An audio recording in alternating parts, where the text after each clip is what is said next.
नमस्कार, आप देख रहे हैं स्टैंड विद दिल्ली पुलिस। और आज एक बड़ी बात कि जिस तरीके से दिल्ली सरकार ने कोरोना योद्धा और दिल्ली पुलिस को दिल की पुलिस का एक नारा तो दिया, लेकिन आज भी उनकी वीरांगनाएं उस सम्मान के लिए, उस मुआवजे के लिए दर दर की ठोकरें खा रही हैं। और इसी कवरेज को आज अमित राणा की धर्मपत्नी पूजा राणा और ललित तोमर की धर्मपत्नी मनोरमा तोमर हमारे साथ हैं और एक एक करके बात करेंगे कि दिल्ली सरकार किस तरीके से एक पक्षपात के साथ और साथ में उस योद्धा को आज तक सम्मान ना देने की क्या मानसिकता है और किस तरीके से इसको रोज और दिन प्रतिदिन टाला जा रहा है। हम लोग अपने जो हमारे साथी शहीद हुए कोविड के दौरान में, उनकी दो, एक अमित राणा है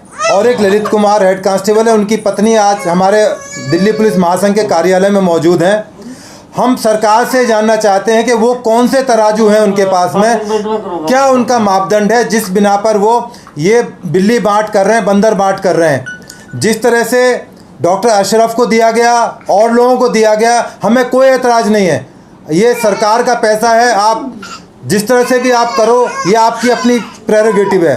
परंतु हमारा ताल्लुक़ केवल दिल्ली पुलिस के साथियों से है, जो हमारे साथी 60 के करीब हमारे साथी पहली लहर और दूसरी लहर में डेथ हो गई और हजारों पुलिस वाले संक्रमित हो गए, उनकी कोई शुद्ध खबर नहीं ली।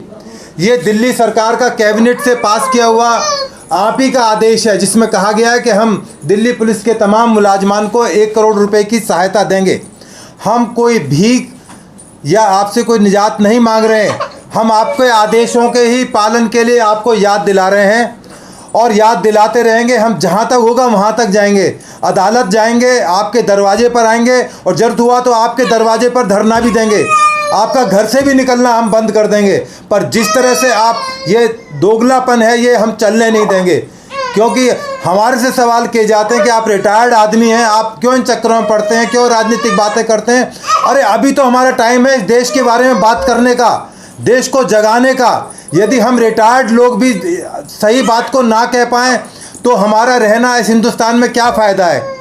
हमें सरकार पेंशन देती है, फैसिलिटीज़ देती है, हम अपनी बात ना कह पाएँ। हमारे बहुत सारे पुलिस के साथी कहते हैं आपको इन सब चक्करों में पड़ने की क्या ज़रूरत है। यही तो ज़रूरत है, यही हमारा समय है कि हमें देश को बताना है, जगाना है कि कैसे हमारा देश आगे जा सकता है। क्योंकि और कोई ऐसा वर्ग नहीं है। हम लोग 40-40 साल, 35-35 साल नौकरी कर कर आते हैं, आर्मी के ऑफिसर्स हैं, पुलिस के ऑफिसर्स हैं, ब्यूरोक्रेट्स हैं। ये हम तमाम की जिम्मेदारी है कि इस सिस्टम को जगाएं, बार बार जगाएं, अदालत के थ्रू जगाएं, सामाजिक चेतना के थ्रू जगाएं। जिस तरह से दिल्ली के अंदर जो हालात पैदा किए गए हैं या किए जा रहे हैं या पूरे हिंदुस्तान के अंदर किए जा रहे हैं, ये तमाम चीज़ों का जवाब देना पड़ेगा। ना हम बीजेपी के सपोर्टर हैं, ना हम आम आदमी पार्टी के सपोर्टर हैं, ना हम कांग्रेस के, ना कम्युनिस्ट के। हम इस हिंदुस्तान के साथ हैं, हम हिंदुस्तान के जवान हैं, रिटायर्ड साथी हैं और हम बिल्कुल आखिरी सांस तक हम इसकी लड़ाई लड़ेंगे, हर तरह से लड़ेंगे। यदि कहीं भी हमें इस तरह की चीज़ें दिखाई देंगी तो हम बिल्कुल ठोक कर बोलेंगे। वो एक अलग विचारधारा है, परंतु आपको जागना पड़ेगा। आम आदमी सरकार जो आपकी जो कार्रवाई चल रही है, इससे हम बिल्कुल असहमत हैं, 100% असहमत हैं। और आप याद रखना, आपका टाइम अब उल्टी गिनती शुरू हो गई है, क्योंकि अब आम एक रिटायर्ड साथी हमारे जाग गए हैं। हम बताएंगे दिल्ली को कि आप दिल्ली में क्या करते रहे हो, किस तरह से आपने लूट खसोट करी है। आपकी फाइलें और चिट्ठे खोले जाएंगे। आपकी जो डायलॉग हैं दिल्ली पुलिस वाले भूले नहीं हैं। आप कहते थे शीला दीक्षित को हम जेल भिजवाएंगे, आप जेल तो क्या, उससे आप नज़दीक तक भी नहीं ला पाए। और जो काम उन्होंने अपने सरकार के दौरान में किया, आप सपने में भी नहीं कर सकते। मैं कांग्रेस का प्रचारक नहीं हूँ, आप बीजेपी की बहुत भारी मुखालफत करते हैं। याद रखना, बीजेपी में जो मुखिया हैं, वो जो दाढ़ी वाले हैं ना, वो जो बाबा हैं, वो आपको ज़रूर एक दिन सलाखों तक ले जाएंगे। मैं आपसे वादा कर रहा हूँ, आपकी तमाम काली चिट्ठे फाइलें खोली जाएंगी। अभी टाइम है, अभी सरकार में उन फाइलों को जला दो। हो सकता है एक भी फाइल मिल गई तो शायद आपको एक दिन जवाब देना पड़े। वो जो दाढ़ी वाला बाबा बैठा हुआ है ना, वो छोड़ने वाला नहीं है, उसमें यही सबसे बड़ी कमी है। वो बाबा को याद रखता है हर बात को। और उसके साथ जिसको आप मोटू भाई बोलते हो ना, वो बाबा तो केवल वो अदरक कूट के चाय पिला देता है, और वो जो मोटा बाबा बैठा है जिसको आप मोटू पतलू बोलते हो, जो भी बोलते हो, वो सिलबट्टा लेकर बैठा हुआ है, वो चटनी कर देगा, चटनी। और जो इधर एक और बाबा पीले कपड़े पहन के बैठा हुआ है ना, जो आपके बराबर में उत्तर प्रदेश के अंदर, वो जो आपकी नीली शर्ट है ना, उसको उतरवा के जो हवाई चप्पल पहन के बैठे हो, वो उतरवा देगा। पैरों के अंदर खड़ा हो लकड़ी की, और खाकी कपड़े जो वर्दी बाबा की है वो पहनवा देगा। आप याद रखना। और आपको पता है फिर कहाँ भेजेगा? आपको भेजेगा हरिद्वार। वहाँ पर आपको अनुलोम विलोम कराना बताया जाएगा, कैसे अनुलोम विलोम होता है। तो ये सिस्टम है, सरकारें हैं, आपको जागना पड़ेगा। और बता दूं, आपके राइट हैंड पे एक वो खट्टर साहब है, खट्टर नहीं, वो कट्टर साहब है, वो आपको सिखाएगा कैसे राजनीति होती है। ये जो आपको एक दिन जाना पड़ेगा, और आपको ऐसा ना हो कि वो डोमिनिको और कहाँ एंटीगो कहीं भागना पड़े, ऐसी नौबत ना आए। इसलिए अपने आप को बचा के रखो, और जायज़ जो बात है, समाज के लिए जो इंटरेस्ट की चीज़ें करो, जो आपने वायदे किए थे उनको पूरा करो, और करना पड़ेगा। दिल्ली पुलिस आपको बार बार जगाएगी।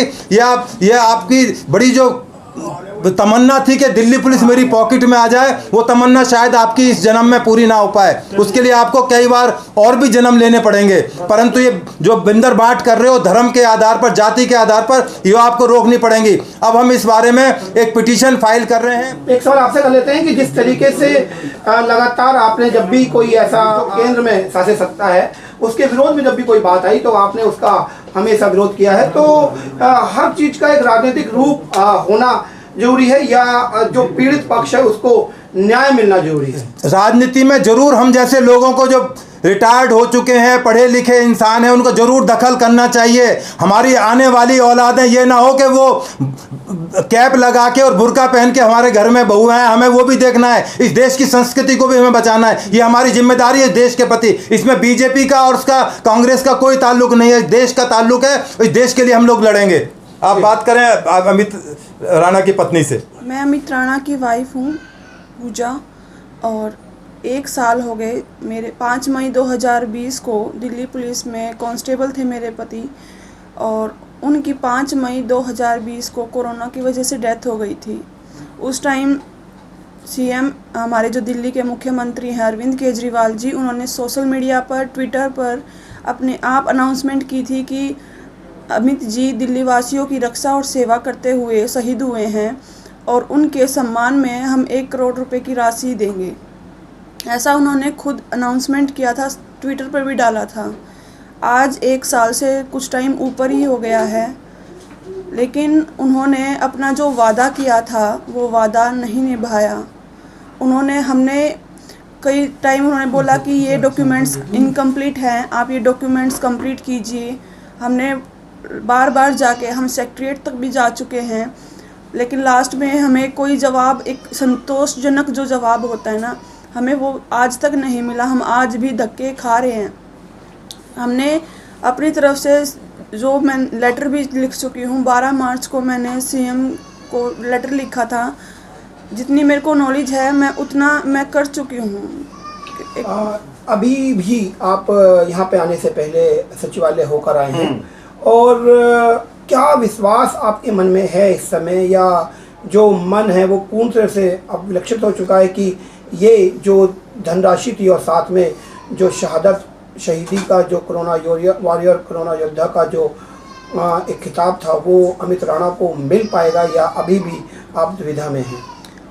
सर, दुविधा में भी हूँ, और आज मैं खुद सचिवालय भी गई थी। वहाँ जाके मैंने जैसे पूछा, अभी कुछ कह रहे कि कोविड की वजह से कुछ दिक्कतें हैं, लेकिन मैंने कहा कि हमें ये बता दो कि हमारी फ़ाइल जो कह रहे हैं कि ये डॉक्यूमेंट्स इनकम्प्लीट, आपने ये डॉक्यूमेंट नहीं लगाया, 1 साल हो गया, हमारे पास ये जवाब तो आना चाहिए था कि भाई आपका ये डॉक्यूमेंट इनकम्प्लीट है, हम और आपको वो लगाना है। हम 6 महीने तो हमें डॉक्यूमेंट्स, आज हमसे ये मांगा जा रहा है, आज हमसे वो मांगा जा रहा है। ये मैं एक बात सुनना चाहूँगा कि क्या ऐसा डॉक्यूमेंट, वो कौन सा कागज़ है जो आपसे मांगा जा रहा है? कागज़ का उस टाइम हमें फर्स्ट टाइम ये बोला गया था कि आप SHO से वहाँ के जो हैं उनसे लिखवा के लाओ कि उनकी ड्यूटी कहाँ थी। हमने वो डॉक्यूमेंट्स लगाया।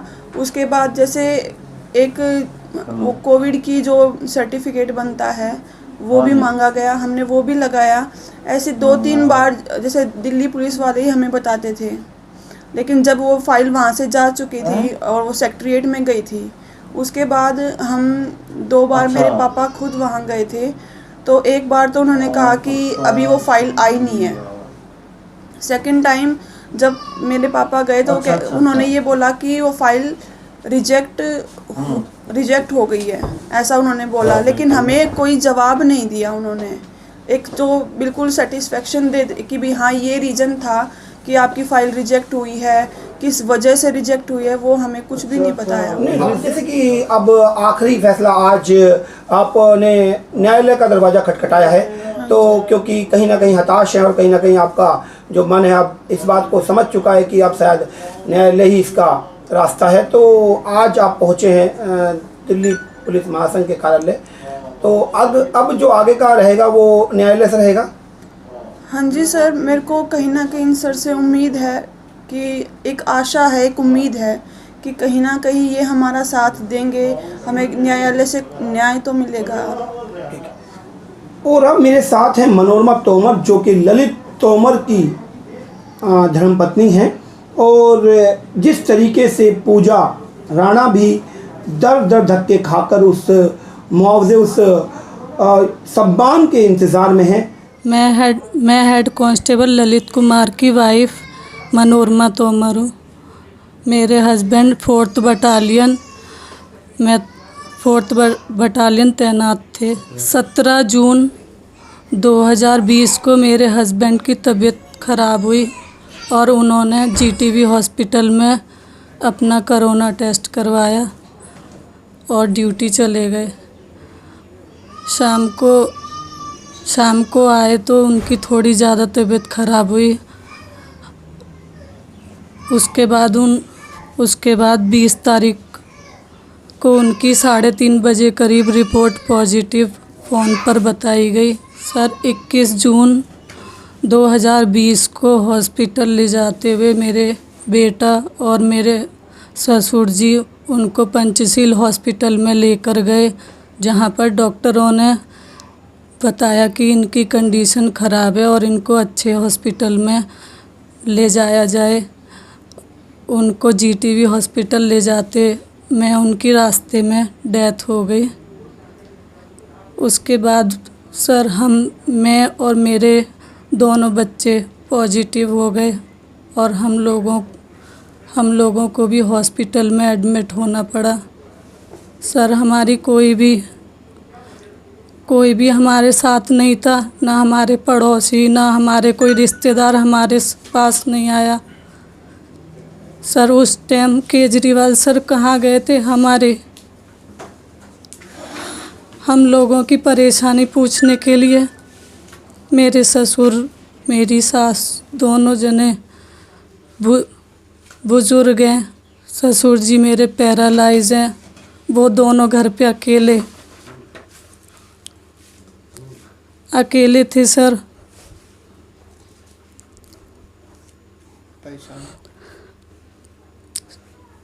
सर सुबह की एक टाइम की खा के दूसरे टाइम की नहीं पता थी उनको कि खाना मिलेगा भी या नहीं मिलेगा। सर हम परेशानियों से इतना गुजरे हैं, हमारी सुनने वाला कोई भी नहीं। सर केजरीवाल सर ने जो वादा किया था उसको नहीं निभाया।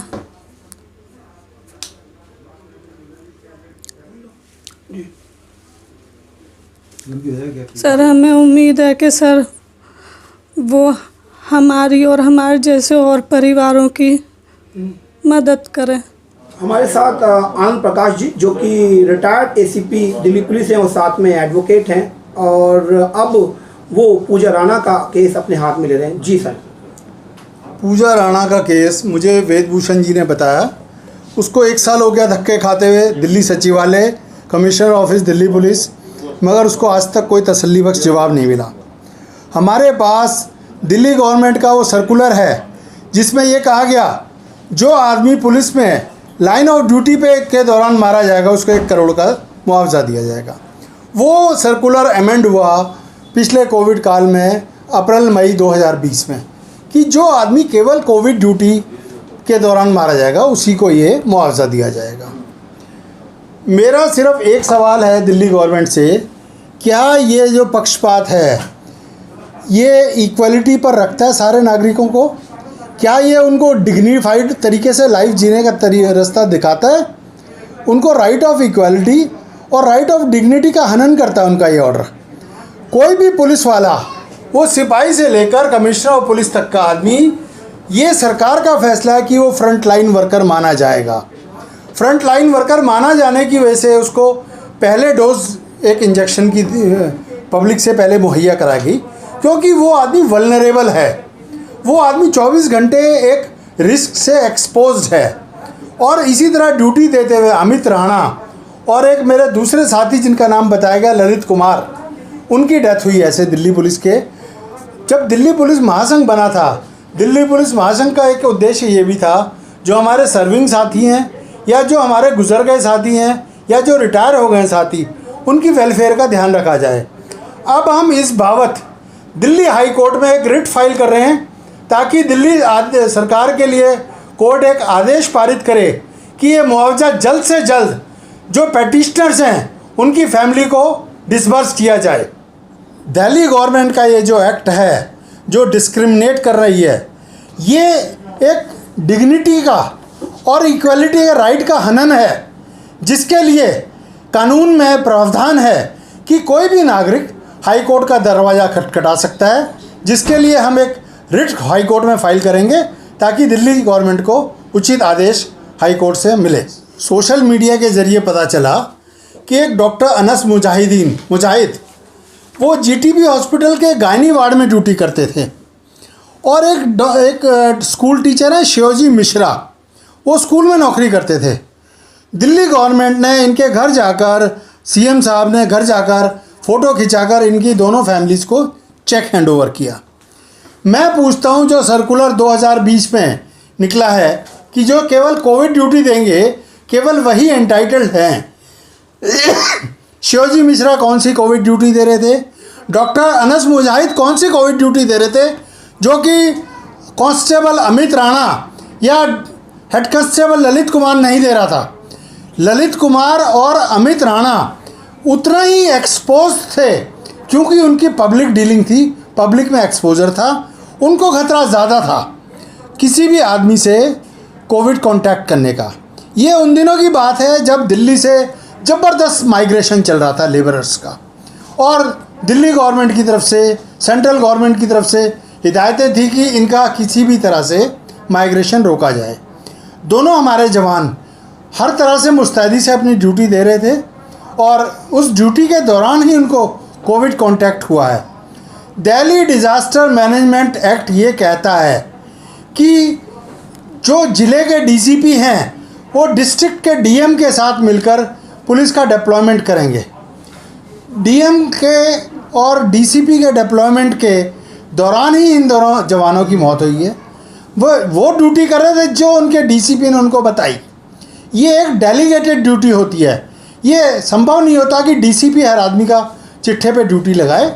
डीसीपी से डाउनलोड होता है नीचे तक और ड्यूटियां बढ़ती हैं। ये दोनों जवान हमारे उसी तरह की ड्यूटी दे रहे थे और उसी ड्यूटी को अंजाम देते हुए ये बेचारे वीर गति को प्राप्त हुए। मेरी गुजारिश है कि बजाय इसके कि कोर्ट में इस तरह की जद्दोजहद हो, उससे पहले किसी तरह ये मामला सुलझ जाए। देखिए, अभी आपने हमारे जो शहीद जवान थे उनकी पत्नियों के आपने इंटरव्यू लिए, उनसे बातचीत की।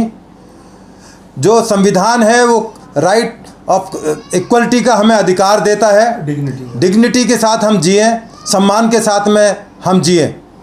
जो वर्ल्ड हेल्थ ऑर्गेनाइजेशन और ICMR की गाइडलाइंस हैं उनके हिसाब से यदि कानूनी भाषा में, आम भाषा में समझाया जाए तो ये है कि एक आदमी गोली लग जाती है, उसको वो हॉस्पिटल में एडमिट हो जाता है और 307 धारा लग जाती है अटेम्प्ट टू मर्डर।